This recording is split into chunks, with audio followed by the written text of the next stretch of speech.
Hey everybody, Eric Chessen, founder of Autism Fitness, leading the movement for movement and bringing you the first 2024 edition of Autism Fitness Tuesday Training. And in this edition, we are going to be differentiating, creating the disparity between and organizing the thoughts around general fitness versus, I don't want to say versus because they're not against each other, but general fitness versus, for all intents and purposes, recreational activities, because oftentimes the two get kind of smushed together. And there are some major differences, of course, general to specific as well. So I wanted to dive into the difference so we know what we're talking about and we can make really good decisions for our autism and neurodivergent individuals. So let's start out with number one, foundations. So the foundations of physical performance are going to require a certain amount of strength, and that amount of strength is going to be different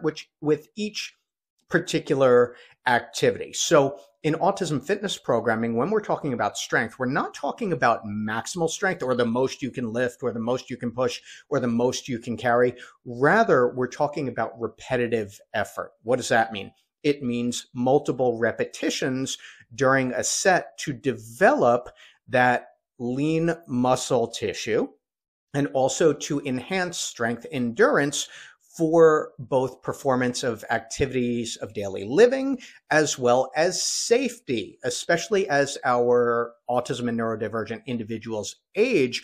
Two of the biggest issues that they're going to face, as is the case with the neurotypical population, are going to be atrophy or loss of muscle tissue and loss of bone density as well. And of course, strength training is going to be able to inhibit both of these processes, really important for just feeling good throughout the day and being able to move better, move more confidently, and not have it, hurt or feel bad when we're moving around during the course of the day. So if we start off with our athletes early on, in their adolescent and teen and early adult years, and we continue with their fitness program, again, focusing on strength-based activities, they are going to have a higher quality of life as they age. So that's number one. That's our foundation, is that strength-based exercise.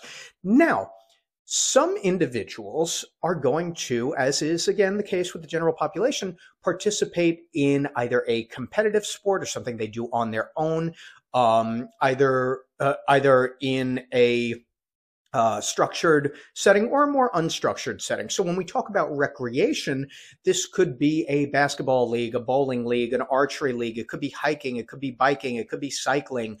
It could be golf. It could be disc golf. It could be, wrestling, martial arts, whatever. It could be going to a trampoline park 2 or 3 times a week. It could be skateboarding. All of these are great examples, with the exception of maybe bowling, of recreational activities. Here's the difference. General strength and conditioning programming can not only enhance those activity of daily living skills, but they can also have a generalized effect to enhance our athletes' capabilities if they are engaged in, again, one of those recreational pursuits. So kayaking, swimming, cave exploration, mountain climbing, any of the above, or some that I haven't already listed, although I think I've got a pretty good list going on here. So the general strength and stability and endurance is going to have application to the recreational. However, the recreational, even if it's a massive effort in cycling and doing marathons, is not necessarily going to have a lot of carryover to activities of daily living. And sometimes the way we view it is, well, this individual does a lot of X. So it could be they do a lot of mountain biking, or they do a lot of skateboarding, or they do a lot of swimming. Now, that's great for the development of some cardiovascular conditioning. However, it is too narrow a physical activity, not making it bad, but too narrow a physical activity to really generalize to some of those other activity of daily living skills. This, by the way, at even a professional and an elite level, is why athletes of varying different sports will also have strength and conditioning training to augment or supplement and enhance their capabilities on the field or in the ring or in the rink or on the luge or on the mountain, any type of sport or recreational environment and activity, right? So when we're looking at physical fitness, the other part of this gets into more, I don't know if it's necessarily the philosophical, but the way that we look at it and say, well, this individual is highly physically active because they do a lot of this one particular activity.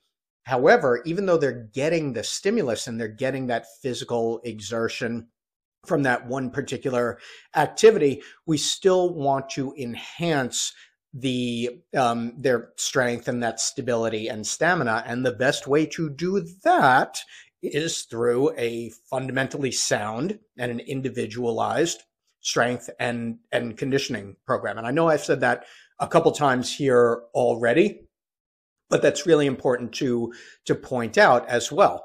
We also want to look at the longevity factor, right? And this happens all the time, all the time, all the time. I know I said that thrice, but it's important in the neurotypical world. So you have a kid who plays baseball or plays basketball or plays hockey or plays whatever, and they play for several years, and then there's a drop off. All of a sudden they're not playing anymore because it's gotten to the point where they're older and the competitive level is too high. So now what do we do as well? It's not to say that they can't play pickup basketball or pickup hockey or pickup wrestling or, or continue with a martial arts practice, but it's probably not going to be as robust and as vigorous as it was before. But that general exercise, that strength and conditioning training, is something that someone can do for the remainder of their life, into their 70s and 80s and 90s. And it's going to make a huge difference in that quality of life and that individual's ability to navigate their day. The last thing, and this comes back to, I guess, the philosophical or some of the considerations around physical fitness, is if we think it's just recreational, it doesn't give as powerful a connotation to what fitness can, when it is done correctly, can actually do for individuals on the autism spectrum and who are neurodivergent. So looking at it as recreational almost looks at it as kind of secondary or tertiary, kind of, oh, it'd be nice if, or let's just get together and move around. But really what we want is a comprehensive fitness program that meets the current needs and ability levels, because fitness is a life skill. And if we're going to, at least that's our mission here, if we're going to consider it a life skill, then we need to prioritize it as well. Sometimes by way of calling it recreational, it almost pushes it to the side and makes it seem like something that, oh, if we get to, or if we have time, or maybe on the weekend, we do something for half an hour, but that's not going to lend the consistency and the repetition that is needed in order for that fitness program to have that training effect for that athlete. We want to have that athlete engaged in these fitness activities on a regular basis, with consistency and continuously modifying and progressing that program so that they are getting the most out of it. So we can see how the generalized, the strength and conditioning and the foundational training can enhance the specific capabilities, whether we are talking about activities of daily living or we're talking about recreational pursuits, whether they are competitive activities or otherwise. All right. So the recreational, we're taking nothing away from that. The recreational is great. Everybody should have, I'm using the should word, but everybody should have a physical side project, something that they love doing. And it could be the case that an individual loves the the recreational activity much more than they love the general strength training. That certainly happens. However, we want the general strength training to be there throughout that individual's life so that it can enhance the strength, the power, the stability, the stamina that they need for that particular sport or that particular activity. Even if it's walking, even if it's hiking, we still want the strength component, because that sport itself is not going to develop strength. And even if it does a little bit, it's not going to be highly generalizable. So in the end, fitness, general strength and conditioning training is going to be the foundation for everybody. Those are the roots and the trunk of the tree of movement. And for some individuals, they are going to pursue other recreational activities. It could be multiple activities. Great. Being physically active through a variety of different activities is absolutely awesome. So we have our foundation, that's the strength and the conditioning programming.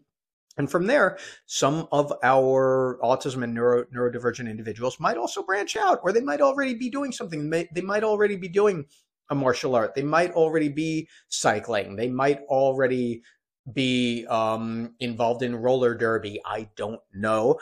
But for these things, you're not going to go wrong, and you can definitely go way, way right with the strength, that general strength programming. It just needs to be done correctly. And that is the basic difference between fitness and recreational activities. We can use the fitness as a springboard to enhance those recreational skills. And if the individual isn't regularly engaged, or even if they have a seasonal recreation activity or sport, we can still do that general strength training throughout the year, because that is going to enhance quality of life and enable them to be more independent with their activities of daily living. So I hope that's been clarifying, I suppose. Clarifying. It makes me think of acne wash. I lived through the 90s. There were a lot of acne wash commercials, probably seared into my brain. Anyway, I'm Autism Fitness founder Eric Chessen, leading the movement for movement.